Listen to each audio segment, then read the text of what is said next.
അപ്പോൾ നമ്മുടെ SSC GD കോൺസ്റ്റബിളുമായി ബന്ധപ്പെട്ടിട്ടുള്ള ഒരു പ്രധാനപ്പെട്ട അപ്ഡേറ്റ് ഇന്നത്തെ പത്രഭാഗത്തിലൂടെ വന്നിട്ടുണ്ട്. ആസ് എ കാൻഡിഡേറ്റ് നിങ്ങൾക്കിത് അത്ര വലിയൊരു അപ്ഡേറ്റ് ആയിട്ട് ഫീൽ ചെയ്യത്തില്ല. കാരണം ഓൾറെഡി നമ്മൾ നോട്ടിഫിക്കേഷൻ ഡിസ്കസ് ചെയ്യുമ്പോൾ ഈ കാര്യങ്ങളൊക്കെ പറഞ്ഞതാണ്. പിന്നെ ഹോം മിനിസ്ട്രി അതൊന്നും കൂടി കൺഫേം ചെയ്ത് പറഞ്ഞു, അത്ര മാത്രമേ ഉള്ളൂ. അത് ജസ്റ്റ് നമ്മളൊന്ന് ചെക്ക് ചെയ്യുന്നു.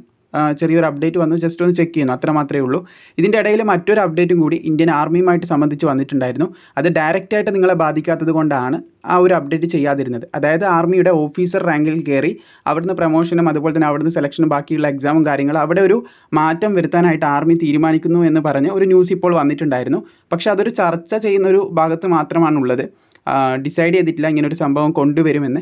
അതിനെ സംബന്ധിച്ച് എന്തെങ്കിലും അപ്ഡേറ്റുകൾ ലഭിക്കുകയാണെങ്കിൽ നിങ്ങളിലേക്ക് എത്തിക്കാം. എനിവേ നിലവിൽ SSC GD കോൺസ്റ്റബിളുമായി ബന്ധപ്പെട്ട് ഇന്ന് പത്രത്തിൽ വന്നിട്ടുള്ള കാര്യങ്ങൾ നമുക്ക് ചർച്ച ചെയ്യാം. അത്ര വലുതല്ല. ഹോം മിനിസ്ട്രി ഒന്ന് കൺഫേം ചെയ്ത് നമ്മുടെ നോട്ടിഫിക്കേഷനിൽ വന്ന കാര്യം ഒന്ന് പറഞ്ഞെന്ന് മാത്രമേ ഉള്ളൂ. പിന്നെ എത്ര കാൻഡിഡേറ്റ് ഇതിന് അപ്പിയർ ചെയ്യുന്നുണ്ടെന്നുള്ള കാര്യങ്ങളൊക്കെ ഇതിലൂടെ നമുക്ക് വ്യക്തമായ ഒരു ധാരണ മനസ്സിലാക്കിയെടുക്കാനും സാധിക്കുന്നതാണ്. അപ്പോൾ ഇന്നത്തെ പത്രത്തിൽ നമ്മുടെ SSC GD കോൺസ്റ്റബിളുമായി ബന്ധപ്പെട്ട ഒരു അപ്ഡേറ്റ് വന്നിട്ടുണ്ട്. പിന്നെ വാട്സപ്പ് ഗ്രൂപ്പിലൊക്കെ ഈ ഒരു കാര്യം കടന്ന് കറങ്ങുന്നതൊക്കെ ആയിട്ട് കണ്ടിട്ടുണ്ടായിരുന്നു. അതുകൊണ്ട് നിങ്ങളുമായിട്ട് ഡിസ്കസ് ചെയ്യാമെന്ന് കരുതി. ഇന്നത്തെ പത്രമാണ് നിങ്ങൾക്ക് ഇവിടെ കാണാൻ സാധിക്കും. 12/2/2024 ഇന്നത്തെ പത്രമാണിത്. തിങ്കളാഴ്ചത്തെ CAPF exam to be conduct in 13 languages എന്ന് പറഞ്ഞിട്ടുള്ള ഹെഡിങ്ങോട് കൂടിയാണ് വന്നിട്ടുള്ളത്.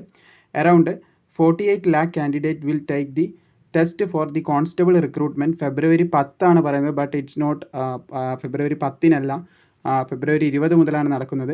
ഫെബ്രുവരി 10 മുതൽ എന്ന് പറയുന്നുണ്ട്. എനിവേ 10 മുതൽ March to March 7 in their mother tongue, അതായത് നമ്മുടെ ഒരു മാതൃഭാഷയിൽ തന്നെ നമുക്ക് ഈ ഒരു എക്സാം എഴുതാൻ സാധിക്കുമെന്നുള്ളൊരു കാര്യമാണ് ഇതിലൂടെ പറയുന്നത്.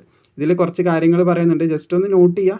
വലിയ ഇമ്പോർട്ടൻ്റ് ആയിട്ടുള്ള കാര്യമൊന്നുമല്ല, ജസ്റ്റ് നമുക്കറിയാം. കാരണം നമ്മൾ നോട്ടിഫിക്കേഷൻ നോക്കിയത് കൊണ്ട് തന്നെ നമുക്ക് ഈ കാര്യങ്ങളൊക്കെ മനസ്സിലാവുന്നതാണ്. എങ്കിലും ഇതിൽ വന്നതുകൊണ്ട് ജസ്റ്റ് നമുക്ക് നോക്കാം. നിങ്ങൾക്ക് ഇവിടെ ഹൈലൈറ്റ് ചെയ്ത പോർഷൻസ് കാണാൻ സാധിക്കുന്നതാണ്. The central government on Saturday announce that the constable recruitment examination for the central armed police forces CAPF for the first time will be conduct in 13ഓളം റീജിയണൽ ലാംഗ്വേജ്, ഇന്ത്യൻ ലാംഗ്വേജിലാണ് പറഞ്ഞത്. From English, അതുപോലെ തന്നെ ഇംഗ്ലീഷും ഹിന്ദിയും കൂടി അതിൻ്റെ കൂടെ ആഡ് ചെയ്തിട്ടുണ്ടെന്നുള്ളൊരു കാര്യം കൂടി പറയുന്നുണ്ട്. പിന്നെ അതിൽ പറയുന്ന കുറച്ച് ഫോഴ്സിനെ പറയുന്നുണ്ട്.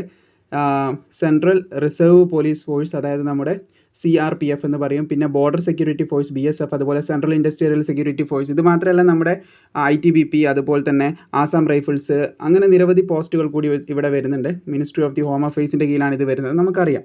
അതുപോലെ തന്നെ വരുന്ന ലാംഗ്വേജ് തമിഴ്, അതുപോലെ തന്നെ തെലുങ്ക്, പിന്നെ കന്നഡ, മലയാളം, ഒഡീഷ, ആസാമി, പിന്നെ ബംഗാളി, ഗുജറാത്തി, അതുപോലെ തന്നെ ഉറുദു, പിന്നെ പറയുന്നത് പഞ്ചാബി, മണിപ്പൂരി, അതുപോലെ മറാഠി, പിന്നെ കൊങ്കാനി എന്ന് പറഞ്ഞിട്ടുള്ള ഒരു ഭാഷയിൽ കൂടി ഈ ഒരു എക്സാം അവൈലബിൾ ആണ്.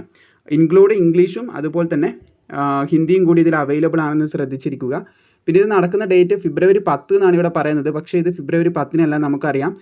നമ്മുടെ ഡേറ്റ്, അധിക പേരുടെയും ഡേറ്റ് വന്നിട്ടുള്ളത് 20 ഫെബ്രുവരി മുതലാണ്. 20 ഫെബ്രുവരി മുതൽ മാർച്ച് 7, അത് കറക്റ്റാണ്. മാർച്ച് 7 വരെ തന്നെ നടക്കുന്നുണ്ട്.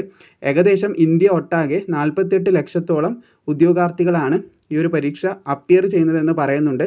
അതും 128 cities across the country it added, അതായത് 128ഓളം സിറ്റികളായിട്ട്, സ്ഥലങ്ങളിൽ വെച്ചിട്ടാണ് ഇതിൻ്റെ പരീക്ഷ നടക്കുന്നത്. ഇൻക്ലൂഡ് നമ്മുടെ കേരളത്തിലുള്ള സ്ഥലങ്ങൾ ഉൾപ്പെടെ 128ഓളം സ്ഥലത്ത് വെച്ചിട്ടാണ് ഈ പരീക്ഷ നടത്തപ്പെടുന്നത് എന്ന് ശ്രദ്ധിച്ചിരിക്കുക. ഇനി ഇതിൻ്റെ അഡ്മിറ്റ് കാർഡുമായിട്ട് ബന്ധപ്പെട്ട കുറച്ച് കാര്യങ്ങൾ പറയാനുണ്ട്. ഒരുപാട് ഉദ്യോഗാർത്ഥികൾ അഡ്മിറ്റ് കാർഡിൻ്റെ സംശയങ്ങൾ ചോദിക്കുന്നത് കണ്ടിട്ടുണ്ടായിരുന്നു. നിങ്ങൾക്ക് മെസ്സേജ് വരും. ഓർ എൽസ് അഡ്മിറ്റ് കാർഡിൻ്റെ ലിങ്ക് എപ്പോഴാണോ സൈറ്റിൽ ആക്റ്റീവ് ആകുന്നത് അപ്പോൾ തീർച്ചയായിട്ടും മറ്റൊരു വീഡിയോ ചെയ്യുന്നതായിരിക്കും.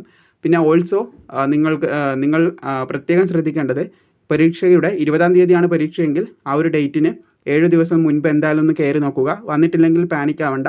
ഒരു 4 ദിവസം മുമ്പോ 3 ദിവസം മുൻപോ കയറി നോക്കിയാലും വരും. പക്ഷേ വരാതിരിക്കില്ല, കറക്റ്റ് സമയത്ത് തന്നെ വരും. ജസ്റ്റ് ഈ ഒരു കാര്യം ഷെയർ ചെയ്ത്, പ്രത്യേകിച്ച് വലിയ കാര്യമൊന്നുമില്ല. ഇതിങ്ങനെ വാട്സപ്പ് ഗ്രൂപ്പിലൊക്കെ ഇതിൻ്റെ വേറൊരു ചെറിയൊരു പോർഷൻ, എഡിറ്റ് ചെയ്തൊരു പോർഷൻ ഇങ്ങനെ സ്പ്രെഡ് ആവുന്ന കണ്ടിട്ടുണ്ടായിരുന്നു. പിന്നെ ഇതിൽ CAPF എന്ന് പറയുമ്പോൾ നമ്മുടെ അസിസ്റ്റൻറ്റ് കമാൻഡൻ്റ് അല്ല. CAPF എന്ന് പറയുമ്പോൾ central armed police force, AC അല്ല, UPSCൻ്റെ AC അല്ല, SSCൻ്റെ GD ആണെന്ന് ശ്രദ്ധിച്ചിരിക്കുക. അതിൻ്റെ കാര്യങ്ങളാണ്, ഡീറ്റെയിൽസ് ആണ് ഇതിൽ പറയുന്നത്. എനിവേ ഇത് ജസ്റ്റ് ഒന്ന് മൈൻഡിൽ വെച്ചാൽ മതി. വലിയ കാര്യമൊന്നുമില്ല. ജസ്റ്റ് നമ്മൾ നോട്ടിഫിക്കേഷനിൽ ഡിസ്കസ് ചെയ്ത കാര്യം അതൊന്ന് അനൗൺസ് ചെയ്തതേ ഉള്ളൂ.